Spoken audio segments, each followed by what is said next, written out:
You taste iron and electricity as your face smashes into the hard floor of the vault. And then, silence. You stand up, dust yourself off. The sizzle of broken light echoes through the carnivorous vault. And there, on the edge of the blasted vault hole, lies the fragile figure of Cass. Place a finger on their neck.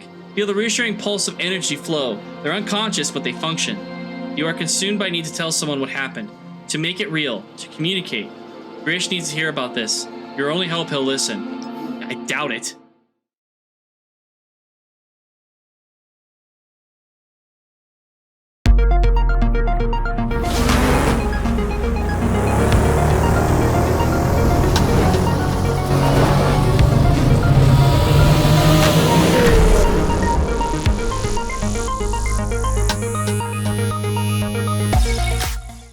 After what I did,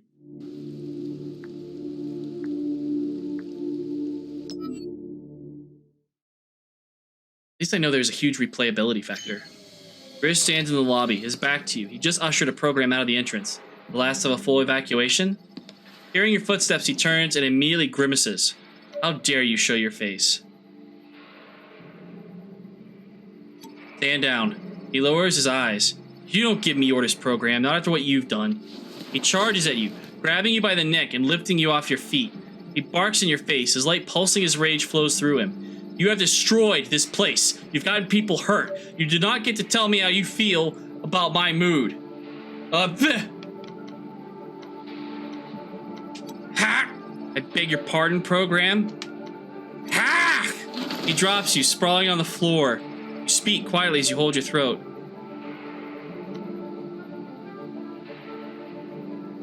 You still fix this. I had things under control. I was performing my investigation. It was clean. Then you arrived like a tank in an alleyway. Grish looms over you. You've caused a trail of destruction. Wiped out any chance I had of cleaning up this mess your little friend in the vault caused. He seems confusion cross your face. Baffles you I might know something you haven't told me, doesn't it? I investigated Quarry, even without you. But couldn't stop that investigation, regardless of your kind's rules. You had to intervene. I had no choice tonight. I hope that lie doesn't comfort you. Boss is dead because of you. You chose to let a murderer in and he suffered the consequences. Prince is gone, and for what? So you can defend a bomb with a heart of gold? You have to put me in touch with Core. Grish holds up a hand to silence you. You're still acting like you're in charge here, program. It shows you've learned nothing. This is already over. I'm not letting you walk out of here with a criminal in tow. Cass isn't a criminal. No, I suppose not. They're a weapon with no safety and no control. A criminal can be imprisoned or rehabilitated. A weapon must be disarmed. I want to say this as clearly as I can. I'm not making threats. I'm telling you what will happen if you try to do something stupid. Whatever trust there was between us died on that landing pad. Grish puts a hand on your shoulder, firm, threatening. I need you to hear this. You're going to leave the way you came in and you're not coming back. He points his other hand on the door. Now. There's more to this than you realize. Grish grips tightens. There always is. That's why I try to focus on the big picture. It's all that counts in the end. I'm going to restore order. Evacuation is complete. I'm going to find Cass. I'm going to lock them in another vault. I'm going to summon Core to take them away. I will do these things, and I will begin to rebuild everything you disrupted. First, you will leave. Grish lifts his hand off your shoulder. There's no choice this time, but not in the way he means. Don't do it, program. I don't have a choice. You turn and run towards the elevator, full tilt. You hear the smash of Grit's boots behind you as he gives chase. You're a fool! Fair. Diving into the elevator, you press the button to close its Preziplex door. You smash it on with a fist. There's more to this than you understand, Grish. No, this is simple. Your fool doesn't know what they're doing. Maybe, but you have to finish this right. Get out of the elevator, program. Punches the first plex. It cracks under his fist. You do this, I'll be right behind you, and I won't hesitate to finish this. You can't dodge responsibly. Throw yourself out of harm's way at the last minute, assume everything will be alright. Should have left you there on the sidewalk.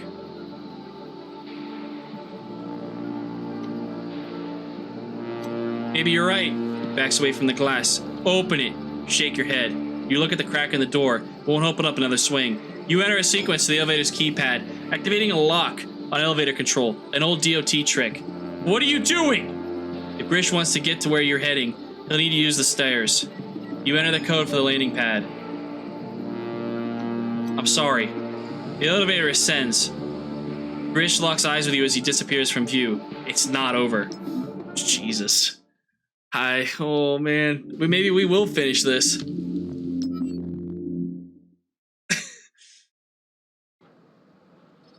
For a moment, the sky is clear above the landing pad. You see Cass sat at its edge, feet hanging over it. They turn to you as you approach. Hello. You smile. Hello, Cass. They return your smile. Is that my name? You note confusion across their face. Do we know each other? Stand next to them. Look at the city below. It's different than it was. Different than it was earlier. More fragile. We spent a lot of time together tonight. Yes, you're Query, right? You're a detective? You smile and nod. They smile. Are you here to help me? Yes. Cass looks over the city determinedly. Good. I want to fix whatever's wrong with my memory. I want to know what life is like below the clouds. It's so beautiful, so intricate. The light of hundreds of thousands of programs mingling, glowing together. I wish I remember what it was like to be there. You realize there's every chance that they've never actually set foot on the ground. I need you to help me remember. You can rebuild identity disks, right? Nod. They take the disk from their back. Please. This will be a little faster now as you already know what Cass is, and the view seems to be anchoring them. Okay. Take the disk. Weigh it in your hands. Skip. Skip. Just skip it. The vault was cold. The memory of an explosion lingered. Noise by an elevator, figure approaching. Tall figure wearing a long coat and a quizzical expression. The confused program looked up, exhausted. What happened? The confused one asked. The inquisitive program asked his questions. He seemed kind, but the questions were difficult. The answers were blurry, distant. If you'll let me, I can skim your disk. The confused one nodded. I don't understand the words, but the tone was warm, reassuring. They need their help, and this program seemed eager to provide it. The stranger took the disk from unsettled program's back. He helped, said his name was Query. Cass puts their head in their hands as memories wash over them. They begin crying. Console them. Put a hand on their shoulder. You look at their disk. You've never worked with one like it. Impossible complexities. Unimaginable data density. You just dropped a lot of knowledge on Cass all at once. You might be out of your depth. You're definitely out of your depth. What do you want to do? Pause in the tears. I don't know. Not a long pause. Cass looks up. I don't think I've ever been outside without rain before. He seems startled by it. Another centicycle beginning. They look to the horizon. Sunrise? You chuckle. Only the users have sunrises. They wipe their faces with a sleeve. I'm worried there aren't many cycles left. There has to be a way to stop it. Cass looks at you with sympathy. I like that that's where your code goes, but no, it's an inevitability of the framework of the grid. Only a user can fix it, and I don't see any. Barry would agree. We need backups, Query. I need you to copy my observations, my knowledge of what's coming. I'm an unreliable vessel for it. I don't think I have the capacity. Oh, I think you have a capacity far greater than you know. And besides, it doesn't have to be all of it. Just enough evidence to pass along to others. Gesture to the disk, still held firmly in their right hand. Copy it. You nod, taking your own disk from your back and placing the two on top of each other. Here goes nothing. And nope. Skip!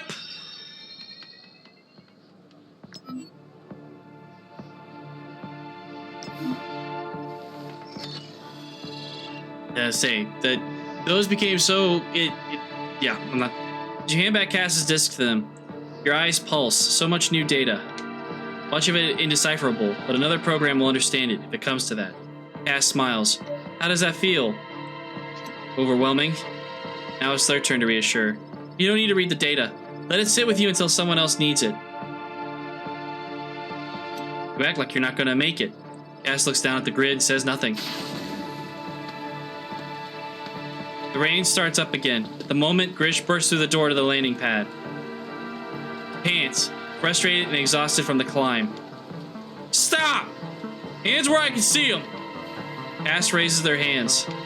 It's okay. It isn't. We're not a danger to you. Grish draws his disc. Prince is gone because you think I'll let you risk anyone else for this freak?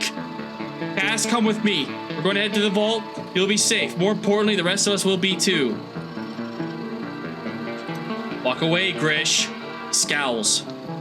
Now, why would I do that? You take a deep breath. Don't understand what's happening.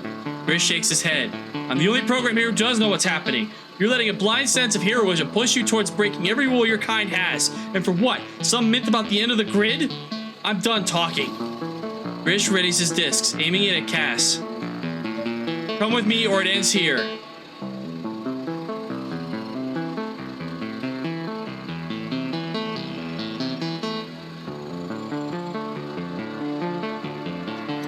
You block Grish's aim. Get out of the way, program. Feel a brush against your back. Your disc being removed quietly. Grish doesn't see it. Cass swings out from behind you, launching your disc at him. And Grish is dead. It's an unsteady throw, but it's strong enough. Grish disintegrates to a cloud of energy, blowing like dust across the landing pad. You catch your disc. Cass exhales. Now what? We have to go. Now. Thank you for everything you've done and everything you're about to do. Don't mention it.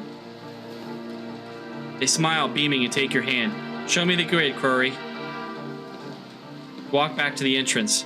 An end, but also a beginning. It's done. You step outside. The city below is exactly how you left it, utterly ignorant of the events that you witnessed and impacted tonight. But not for long. You stop. Standing in place, the enormity of what has happened firing through you. Are you alright, Curry? Cass has been through it a lot. You don't want to scare them. I'm fine. They nod. It's been a big night for you too. Take your time. I'll wait up ahead. Cass pushes forward. You're grateful for the centicycle they're giving you. Take your disc in your hands, turning it, reviewing it. It certainly needs a defrag. You've done enough of that already. You activate it, reading your data and think about what you saw tonight. Think about the programs you met along the way. Think about something else. Consider what you learned tonight. Cass saw what they saw and you've seen it too. This place, this world is going to stop. Only a few hundred cycles, a couple of user years, and everything you know will be lost. You entertain the idea that something can be done, but you've seen what good intentions can lead. You'll be haunted by this knowledge.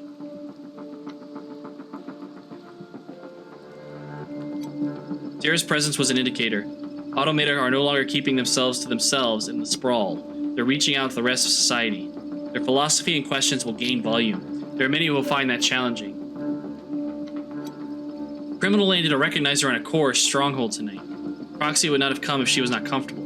This place did not feel within her grasp. It's maybe a natural escalation, a reaction to Core's confidence, but I haven't noticed by others. Others. Core's enthusiasm for control seems stronger now than ever. You see now that a repository is a prototype, far more regimented grid. It won't happen fast. Feature creep rarely does. But little by little, Core will expand their sight. Slight oversight. Cass's data is direct affront to their dogma. Information they will seek to limit to. Choice is yet to come. You ponder your next move. Core will not be happy with your handling of things. It's likely the DOT will feel similarly. They'll be less happy you stole their asset. Cass won't be safe out there, and neither will you.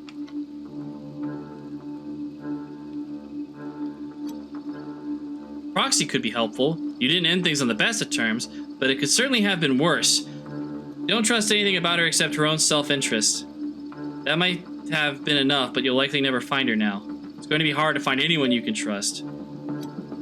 Problems Cass has exposed will not be solved by a single hero. Those days ended with Tron. You'll find a community. You just don't know where. You ponder something else. The programs you met along the way. I'm not going through all this. Grish was the first program you met. Right after you throw yourself to the ground. Not a great first impression to make. You worked with him for a while, but he showed where his priorities were when Proxy arrived. And he sure as NCOM hated you after what happened to Prinz. Better him than Kaz.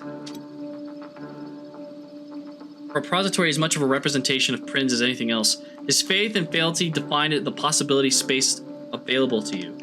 You feel terrible what happened. He paid the price for the decisions you made here tonight. The ultimate price. Cass began a mystery, but turned into something greater, something dangerous, to the grid and to those who can control it. They're waiting for you up ahead. You don't know what your future together holds, but it'll certainly mean more choices. Logs will be written about Cass. Somewhere, another data tree is sprouting. A comforting thought.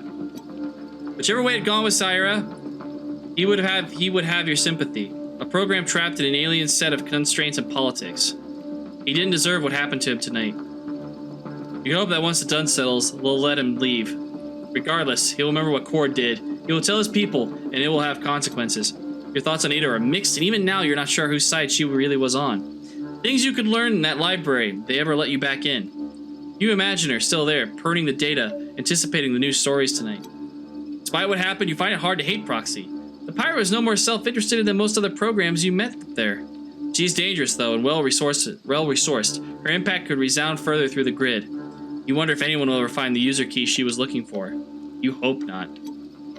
Keep thinking. You look at your disk. For all the memories of tonight and plans for the future, the things that matter most is a memory that isn't even yours. Cass's revelation is incendiary, necessary. Only 2 programs possess it, which makes it precious. Precarious. Core will de-res you for it if they can. You replace the disc on your back. Head forward. This may be end of line, but it's not the end of your program or the grid. Not yet. If you learn one thing tonight, it's that great truths cannot be contained in small boxes. Dependencies and compound errors will always make themselves known. This revelation, this prophecy, won't be contained either. A loop cannot be broken without a change in conditions. You'll find a way. Recompiling.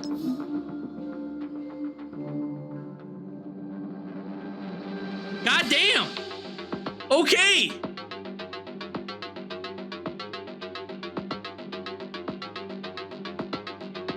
That was something. Holy crap. So this is definitely a game I'm gonna have to play on my own. I might actually, because it's available for the Switch, I might actually get this on the Switch too, and just kind of play around with the choices. I don't know. Like I said, there's definitely some replayability here, and it's been forever since I've played a visual novel, and man, whew, I made choices. I made some choices. But God, I want to know more. I want to know more. So much more.